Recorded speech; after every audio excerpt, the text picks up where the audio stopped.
জেনা খাইছে টিমের গাও তার বুগুলোকে টিপটিপাও। এর ব্যাখ্যাটা আজকে আমি দেওয়ার চেষ্টা করব। এটা মূল কাহিনী ছিল আমাদের এলাকায় এটা টাকি মাছ বলে। টাকি মাছের মূলত এটা একটা জীবন কাহিনী। অর্থাৎ টাকি মাছ পানিতে ছিল একটা বিলে, সেখানে চাপ বুড়া, আমরা দেখে মাছ একটা ঝাঁপি দিয়া মাছ ধরে, এবং চাপ বুড়া বলে আর কি। এটা ফল, কোথাও কোথাও ফল হলো বলে। এই চাপ বুড়ার খুচা খাইয়া এই টাকি মাছ বিলের ধারে আইছে। তখন একটা লোক বসি বাইতেছে, যে এটা হচ্ছে টিপটিপা, অর্থাৎ বসির মধ্যে একটা টুপ দিয়া পানির উপরে এরকম লাড়তে থাকলে মাছ কিন্তু এখানে টাকি মাছ কিন্তু লাফ মেরে কিন্তু ওই বসিটা খায়। তো খাওয়ার পরে এই লোকটা এই টাকি মাছটা বাড়িতে আইনা তার বউকে দিচ্ছে।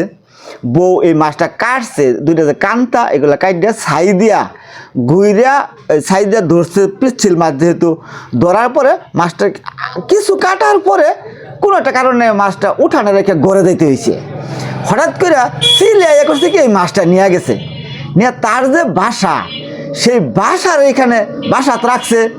কিন্তু এই টাকি মাছটা এই বাসার আর সিফা দেয়া অনেক দিন ছিল, ঝড় বৃষ্টি ছিল, ভিজা তাও টাকি মাছটা মরে নাই। পরে এক সময় পানিতে পড়ে গেছে। পানিতে পড়ে আবার যখন মাছটা বিলের দ্বারে গেছে, তখন এই বসি দিয়ে আরেকটা লোকে মাছ মারতেছে।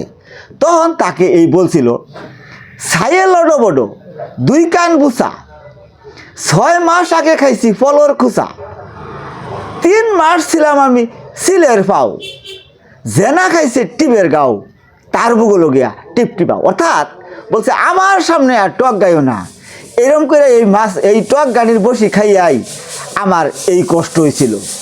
ধন্যবাদ।